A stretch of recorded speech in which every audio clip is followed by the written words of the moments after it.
E aí galera, tudo bom? Mikael aqui falando, e nesse vídeo eu vou comentar um pouquinho com vocês dessa minha decisão de ter largado a engenharia militar e ido para a área de dados, a área de cientista de dados.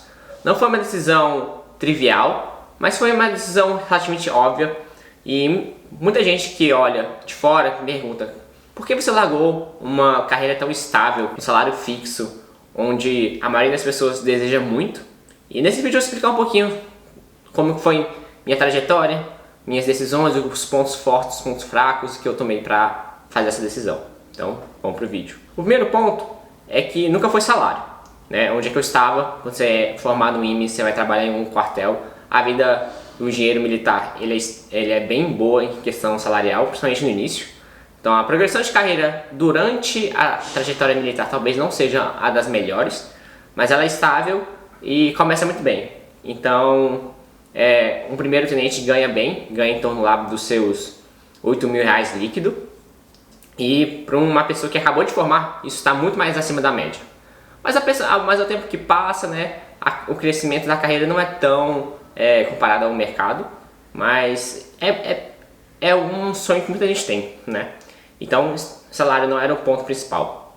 Então, o que me incomodava, eu vou falar alguns pontos. O primeiro ponto é que eu não gostava do trabalho em si, né? Eu até dei uma chance. Eu era engenheiro militar, eu era engenheiro eletricista, trabalhava em fiscalização e planejamento de obras. Eu não gostava muito do que eu fazia, principalmente pela questão do que eu fazia e do porquê que eu fazia. Eu tinha muitos projetos burocráticos, a profundidade técnica que eu chegava nos projetos eram bem rasas. Tinha muita questão de apagar incêndio, né? A gente tinha poucos recursos de fazer algumas obras bem legais, e eu senti falta de algo a mais, um desafio intelectual, né? A gente que estuda no IME e no ITA, a gente é muito bem desafiado intelectualmente, e quando a gente chega lá para executar esse tipo de coisa, as coisas são mais simplórias, e eu via que eu conseguia mais, né? Eu conseguia fazer coisas mais desafiadoras, principalmente tecnicamente falando. O segundo ponto é em questão de perspectiva, em questão de futuro, né? Beleza, eu podia estar naquela situação onde eu não estava gostando, mas olhando para frente, poderia melhorar, eu poderia pegar um projeto mais desafiador, né? Poderia ter essa visão de talvez o início seja ruim, mas para frente, dependendo de onde que eu vou indo, eu vou melhorando. Mas eu não tinha essa sensação, né? Quando eu olhava pra frente assim, olhava os meus chefes, olhava os meus pares, né? Tipo, basicamente eu ia me tornar essa pessoa, né? Porque na carreira militar você é bem certinho o jeito que você vai evoluindo, então dependendo da patente você vai pegando cargos de liderança, cargo de gestão, e naturalmente eu ia trabalhar com o que o meu chefe trabalhava, né? O que ele fazia na prática. E aquilo não me brilhou os olhos, não me brilhou os olhos do tipo: nossa, então daqui a alguns anos eu vou ser essa pessoa que vai estar gerindo as obras, falando toda hora com os comandantes, né, fazer essa intermediação entre a parte técnica e a parte da liderança lá do quartel. E eu falei, não me chamou muito a atenção, né, do trabalho em si. E muitas das vezes um questionamento seu, né? Se você está no trabalho e você olha para o seu chefe e você não se vê trabalhando do jeito que ele se porta, provavelmente essa carreira não faz muito sentido para você, porque se tudo der certo, você vai se tornar essa pessoa de liderança, essa pessoa de gestão, seu chefe, que tem seus prós e contras de todo lugar, mas é um ponto a se considerar se você quer realmente seguir a carreira que você está seguindo. Se essa pessoa, a sua liderança imediata ou a mais distante, é um cargo que você pretende seguir. Então eu não me via daqui a 10, 20 anos pegando esse cargo de liderança, trabalhando do modus operandi que se portava. O terceiro ponto, né? Então a gente falou de salário, falou de perspectiva de futuro. O terceiro ponto é sobre um pouco mais de como que eu me sentia, né? Eu não me sentia como engenheiro militar, eu não me via como engenheiro militar. Tem toda uma filosofia por trás do que o engenheiro militar faz, todo por trás do que o militar em si faz, e do jeito que eu penso, do jeito que eu acho certo e errado, eu não me via naquele lugar, né? Todos as coisas que se envolvem, que você tem que exercer como militar e engenheiro militar, era algo que me consumia muito por dentro. Eu estava lá, eu tinha que fazer as coisas por causa do trabalho em si, né? Mas eu não conseguia ter essa identidade militar, né? E é uma das coisas de me consumir bastante internamente e eu querer sair daquele lugar. O quarto ponto é sobre também a parte financeira em si, né? Eu já comentei no início que o salário inicial ele é muito bom para um engenheiro recém-formado, mas a progressão de carreira é algo bem estável ao ponto de ser desmotivante.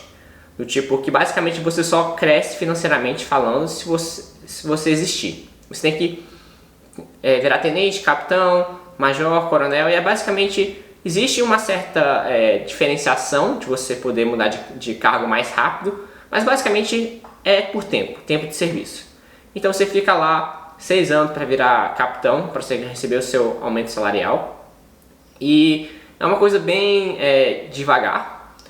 Mas o salário é bom, mas ele não é algo comparado no mercado que se você se esforçar bastante, depende muito da empresa, né? Mas existe uma relação às vezes um pouco mais agressiva do mercado de você entregar e crescer mais rápido do que no meio civil, onde você basicamente, no meio militar, onde você basicamente só existe, você vai tempo de serviço, você vai progredindo de patente e você vai aumentando o salário. Existem algumas pequenas formas que o pessoal tenta contornar isso, como por exemplo, dando uma viagem do exterior. Tem um militar muito bom, aí não tem como dar uma promoção, né, não tem como dar um salário pela questão militar, eles têm algumas formas de contornar essa situação, do tipo, ele dá uma viagem internacional, né, dá um mestrado num lugar bom, né, é o jeito que, dada a situação do meio público, dele promover uma pessoa boa dentro do quartel, o que é bem limitado, né? Mas existe, não é 100% rigoroso, mas existe essa inflexibilidade. E o quinto ponto de eu tomar essa decisão de sair, né, é o ambiente. Não me motivava onde é que eu trabalhava, os recursos escassos também era uma questão bem triste. O exército em si estava e ainda está passando por falta de recursos, então a gente recebia muito poucos recursos para fazer as obras, então a gente fazia muitas obras bem simplórias, medíocres na palavra de médio, né? De não ter muito o que fazer, basicamente era reforma, era ter alguma coisa caindo, a gente tem que no mínimo fazer a coisa não quebrar. Algumas obras ou outras a gente tinha algo mais elaborado, mas era sempre assim, né? Tentar fazer máximo de coisas com o que a gente tem. E essa sensação de limitação de constante, né? De fazer, né?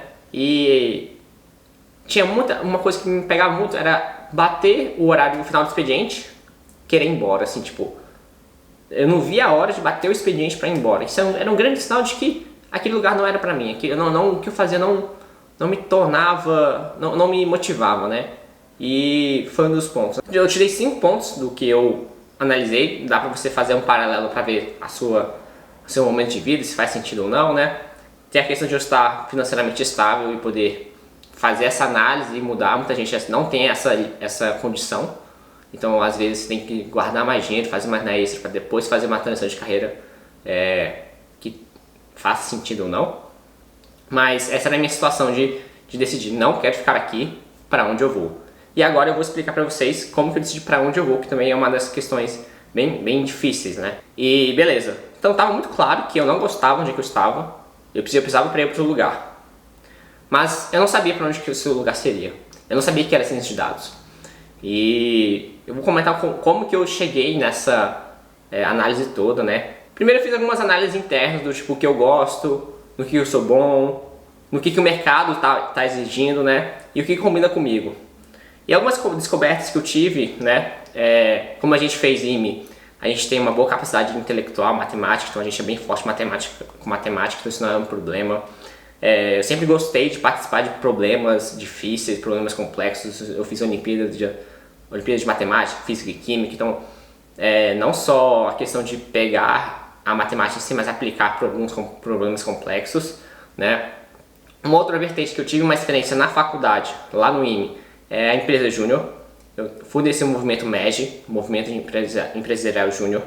E lá a gente aprende mais questão de gestão, como que uma empresa funciona, faturamento, lucro, algumas partes de gestão, de times, liderança.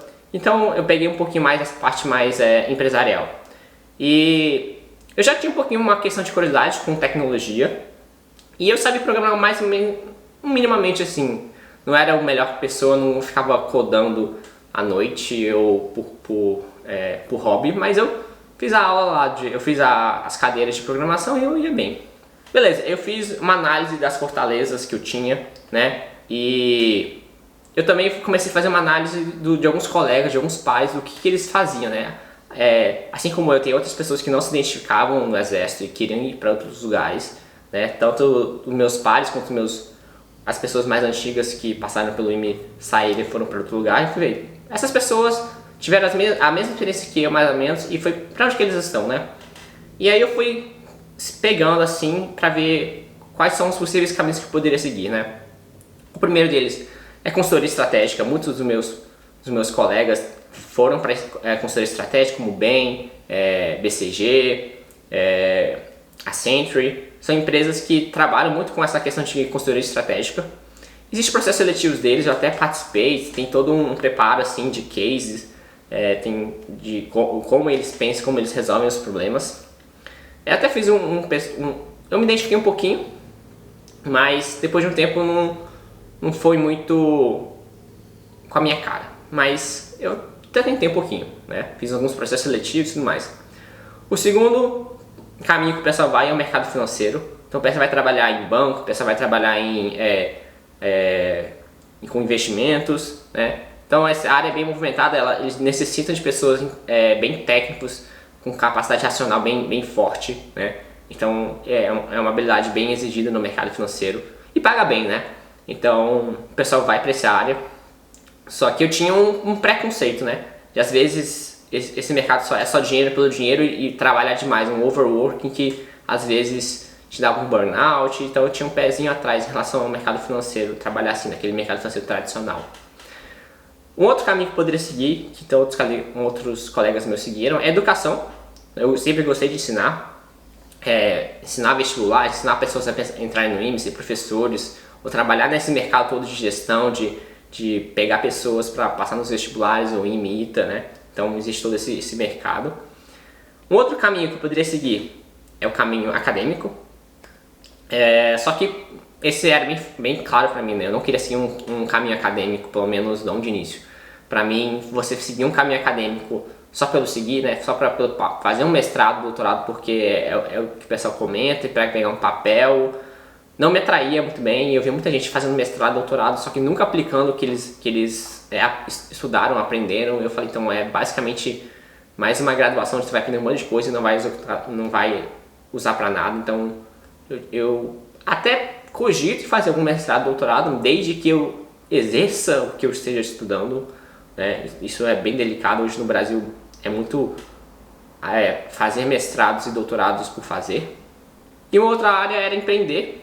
Naquela época, empreender é algo bem abstrato e não me via muito nessa área, né? Então, basicamente, eu falei algumas áreas de atuação. Então, eu tenho consultoria estratégica, mercado financeiro, educação, acadêmico e empreender, né? 5 áreas que eu podia seguir.